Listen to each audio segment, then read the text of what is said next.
Hey everyone, this is Rock from StageandSky.com, and I felt compelled to do this video because a commenter made a comment on my last video where I talked about the manosphere in the Christian space, or the Christian red pill, and honestly, it pricked in my heart a little bit because I really care about women. I know it sounds like I'm criticizing women all the time, that I'm bashing women, but if you look at those videos with the open heart, you really understand that I'm not bashing Christian women. I'm not bashing women who strive to do what's good in God's eyes. I'm basically criticizing women who have turned their back on the Bible, those who openly reject the Bible. The book of Proverbs tells us that open rebuke is better than concealed love. Let me repeat that. Open rebuke is better than concealed love. I know a lot of people, especially in our generation, millennials, we've been taught that, oh, you shouldn't shame, you shouldn't judge. But ladies and gentlemen, it's better to be shamed and judged now while you're still alive than to be on Judgment Day. Think of, I like to use the clips of the Seventh-day Adventists where they put the videos of Noah and the ark. That's so indicative of what's going to happen in the last days, right? A lot of people who have rejected the scriptures on the last day, they're going to be come knocking on the door, be like, hey, remember me? And Jesus Christ tells us that, hey, I don't know you. You know, all you guys who put on and sleeve tattoos of the cross, but you know, you're engaged in the hookup culture and you're doing what's bad in God's eyes. You guys don't even want to pick up the Bible and read what God says on these things like homosexuality. Like, God's gonna see that. You know, I'm not your judge. I'm not going to say that you're not going to enter the kingdom of heaven or not, but in 1 Corinthians chapter 6 verse 9 through 11, it gives a succinct list of the type of behavior that won't enter the kingdom of heaven. One of those is homosexuality, another is adulterers, another is sexual fornicators, you know? So if you're engaging in all of that, I encourage you to stop before it's too late. So in the last video where I talked about the Christian red pill, a woman said this, and this is the reason why I don't like church. Church and male interpretation of Christianity has always been red pill. I sat in church for 25 years and heard the same crap. That is why I left and got tired of hearing how insignificant I was as a woman and how only important men are. That's what she wrote. Let's talk about what I said to this woman. This is what I wrote to her. You can check it out in that video. It's about the Christian red pill and manosphere space. Hey Amara, I just want to let you know that I definitely understand your perspective on that. The emphasis on male leadership and the importance of men does sometimes come across as if women aren't as important. If my video gave you that sense, I really do apologize, because as a fervent Christian, I like to say that men and women are equal in value but different by nature. I was wondering if I might provide another perspective to consider. In my last video, I have the link, I'm going to talk about it, the Devon Franklin video. I mean, he's preaching the opposite, as if men are the one who are broken and women came into this world complete, not needing a man. Any Christian who posits that men and women don't need each other, or that one gender is better than the other, I'd be skeptical about their theology. Men and women were created for each other. Correct me if I'm wrong, but I have a theory that the reason why so many women are bothered by the idea of men being the head of their household, you know, the scriptures say that wives are to submit to their husbands. I think the reason why they have a problem with that is because you were simply told by today's modern society in the last 40 years of feminism that anything a man can do, a woman can do. In Jesus' Sermon on the Mount, he talks about the meek and humble being blessed and inheriting the earth. I believe that part of being humble is letting go of one's pride and ambitions if it goes against how God calls us to live. Meaning, if society or your own personal ambitions have you wanting to be the one in power, with control, and submitting to no man, are you really humble? Lastly, I'll leave you with 2 Timothy chapter 2 verse 15. That scripture has Apostle Paul telling ladies that they will be saved through childbearing if they continue in faith and love and holiness. Pastor John MacArthur elaborates that even though Eve was deceived and led men through temptation to eat the fruit, it's also women who have the distinct honor as women, as mothers, to steer their children to the path of God, instilling them with Christianity and thus improving their chances of being saved through everlasting life. My point being, women are very significant. If you think that you aren't because you aren't satisfied with the roles that God called you to live, with love, I'd encourage you to pray about it and ask for God's guidance and direction. Trust me when I say there have been plenty of things, I'm going to talk about it, there have been plenty of things in the Bible that had me feeling discouraged and hopeless. But through faith and trust that God's ways are best, I've been able to overcome those challenges. That was my response to her. And I get it, man. It's not the first time I heard that. And I really, it's really sad because I don't think, let's talk about pride. Let's talk about ambition, right? A lot of the time we assume that, oh, it's men who have the egos, it's men who have the pride and ambition. This is gonna sting a little bit when I say this, because in the Bible it says, if you draw close to God, he will draw close to you. God loves everyone, but again, if you draw close to him, he will draw close to you. I think that might be a foreign concept to a lot of ladies who are raised in today's current generation, where they've been taught that you are the prize, that you're good the way you are, that You know, like, honestly, you are important. You know, like, you don't need to build your own worth. Whereas men, we're taught outside the Bible, this is in a secular society, that you have to build your worth. You have to prove how valuable you are to society. When I see these ladies who talk about how, oh, well, reading the Bible makes me feel insignificant, I do think there is a little bit of ambition there, you know, and I'm not saying that's right or wrong. I just think that we got to acknowledge it. When I was coming up in my own Christian journey, there's a guy named Ravi Zacharias, and I remember watching one of his sermons. He went to the University of Kentucky, I think, and they had a question and answer segment, and a woman came up and she asked about what, you know, because this is in the middle of feminism, like 2017, full bloom. She was asking about, hey, what do you say about all the women who are discouraged by the Bible, you know, because they see what Eve did, and it's just a horrible thing, you know, so it does turn off a lot of women. That's why I think a lot of women, when they say the kind of man that they want, they'll list all these Christian qualities. It's so sad. They'll list all these Christian qualities that they want in a man and a partner and a husband, but then they'll end it with, but I don't want him to be religious. You want him to have the religious qualities, but don't be religious. And what I suspect what they really mean by that is, I want a man who has Christian values and believes in God, but will ultimately choose to put my wants as a woman and desires over what the Bible says. Women are important. I want to make that super clear. And I know Devon Franklin, I'm going to get into that. You know, he talks about, oh, well, you know, Adam was broken and it was Eve who came complete. You know, it's like he created Eve for men. You know, man's not meant to be alone. Women are super important. I'm going to describe in full detail how important women are. You have more power than you think. I know society wants to tell you that you don't. Problem is, ladies, especially my Christian ladies, we all know, right?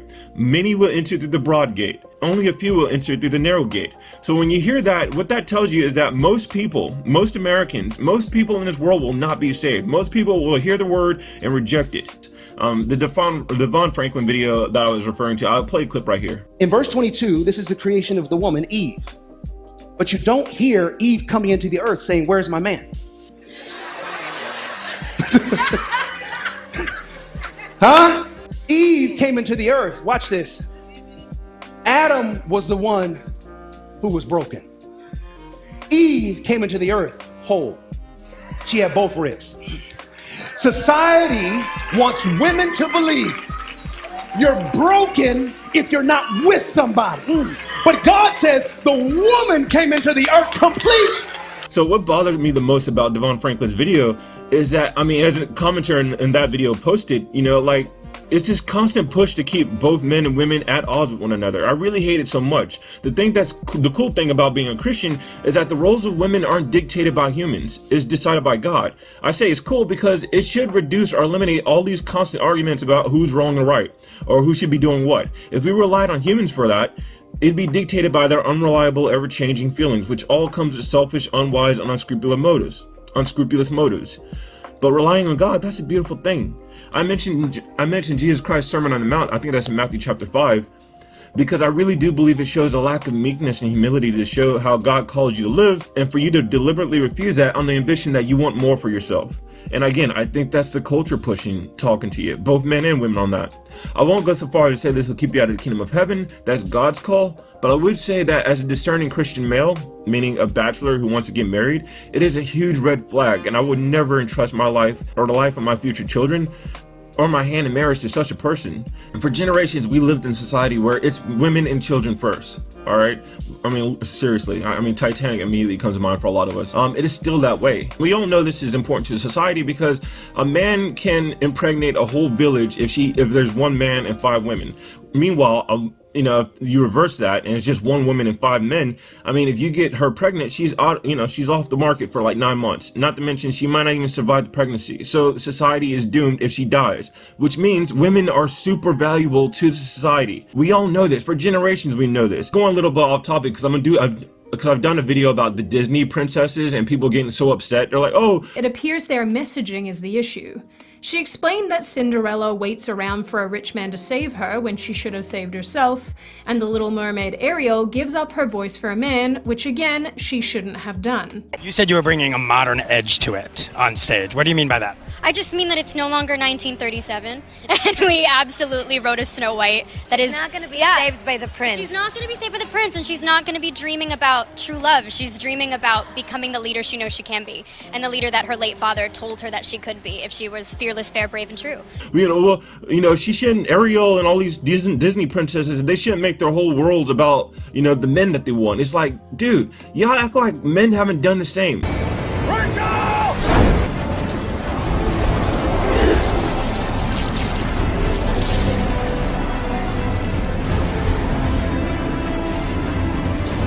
You want me to renounce my throne? I will. From this moment on, I renounce my throne. I am no longer the Prince of Zamunda. I renounce my throne. As if they haven't been heroes who are willing to risk it all for a woman. I'm not saying that's a good or bad thing. It's just, come on, you're so one-sided and narrow-minded. And I think, again, I blame Hollywood, I blame the culture that's pushing that. Let's continue.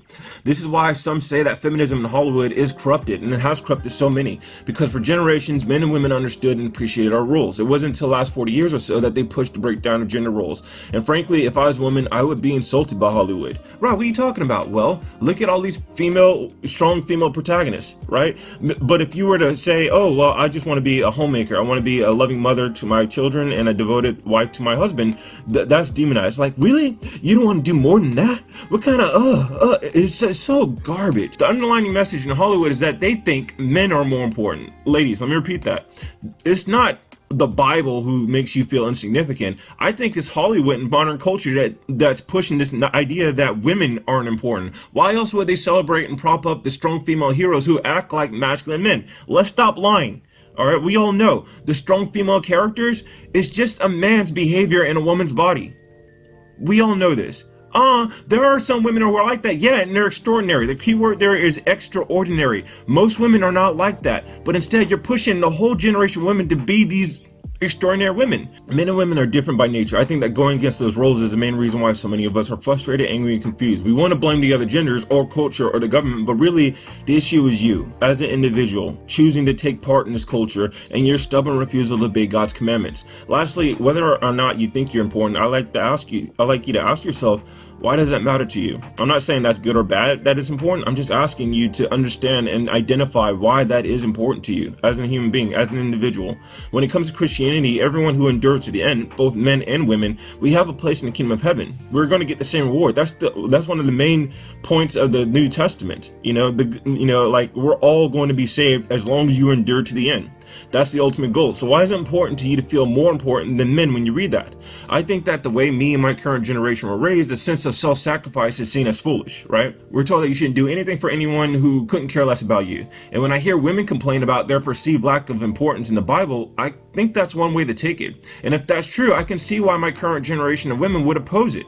I keep harping on my current generation because, ladies, if you haven't read the Bible for yourself, can you really say you know it?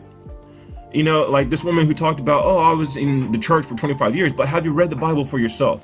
The entire Bible. If you haven't, can you really say that you know it? Can you really say that you know God or Jesus Christ? I can tell you that for myself. I read the entire Bible twice, and I'm in the middle of my third reading. I can tell you that reading the entire Bible has taught me that God is all-powerful, all-knowing. He can be in this room as I record this and wherever you are as you're listening to this. He knows you. He loves you. Who cares if you love someone else more? He loves you too.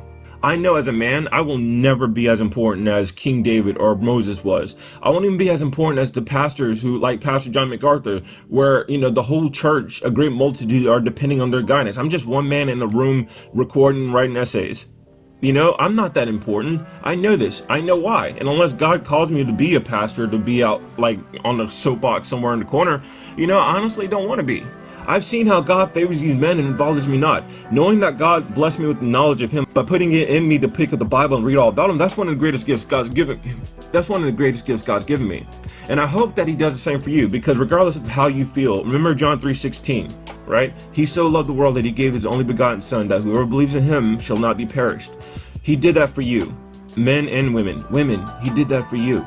All right, He loves you. If that's not enough, if you think that it means very little because He also did that for your brother and your parents too, I'd encourage you to pray that God soften your heart. I pray that He helps you to honestly let go of your pride. I think that that's a huge issue, right?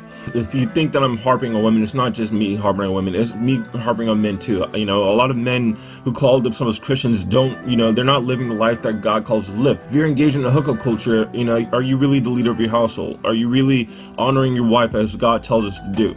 You're not. And lastly, last point, I'll let you go, because I mentioned in 2 Timothy chapter 2, verse 15, where it talks about the importance of women when it comes to motherhood. I give credit to my mom, who instilled the Christian foundation in me as a child. That's why I didn't depart from it. Literally, I didn't pick up the Bible from the age of 18 to 27 because I was so resentful for organized religions. But during that time, I was tested. I lived down here in Tampa Bay area, and back then it was Clearwater.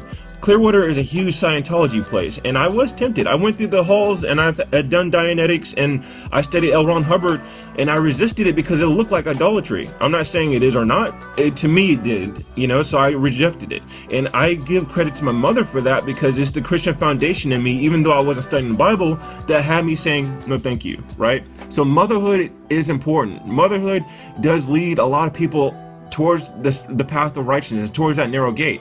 But even if you're not a mother, I would say, and this is where it kind of goes against the grain, because even no matter what you do as an individual, it's still the collective that's just rotten. We all know this. But let me go ahead and continue with my point. As a society, women have more power than you think because men want women. When you look at American culture right now, especially the young people coming up, why do you think most young people want to grow up and be TikTokers or influencers, instead of astronauts or doctors? Remember this clip of Iyanla Vanzant and Ebony K. Williams? She asked, would you want to date a bus driver? Would you date a bus driver? Would you date if he owns the bus? If he owns No. it. If he owns the bus. See, that's a problem. That's a problem. Now, I'm not saying Ebony is wrong for wanting what she wants, but I will say that men aren't blind to what's happening. It's attitudes like hers that prompt men to place such high value on money and status. Men see that and they likely think, well, damn, I guess I can't be satisfied and live a happy life just being content being a happy, hard-working bus driver. I guess I have to work harder than this and own the bus, because that's what women want. Myself included, in my 20s, one of the reasons why I was so driven to be a published author was because I was in love with a Colombian paramour. She was smoking hot. To this day, she's the most beautiful woman I've ever seen. More than Instagram models, more than anyone I've seen in Hollywood. This woman was the most beautiful woman in the world to me. She still is. And back then I knew. I was like, I can't be a nobody. You can't be with someone like her and have nothing going for you. So I was constantly working, constantly pushing. Every day that I didn't want to do anything, I just want to lay in bed, whatever, I thought of her. And I said, get your ass up, hit the gym, get your ass up, crank out those pages, crank out those chapters, get copyrighted, get yourself published. For her, I loved her. I really did. That's the power of women. You have the ability to inspire. Men see the kind of guys that women are throwing themselves at. We see the kind of men that women are going for, and in order to get these women, men will forsake principles. They will forsake standards, decency, and sometimes the law just to win her hand. Check out this clip.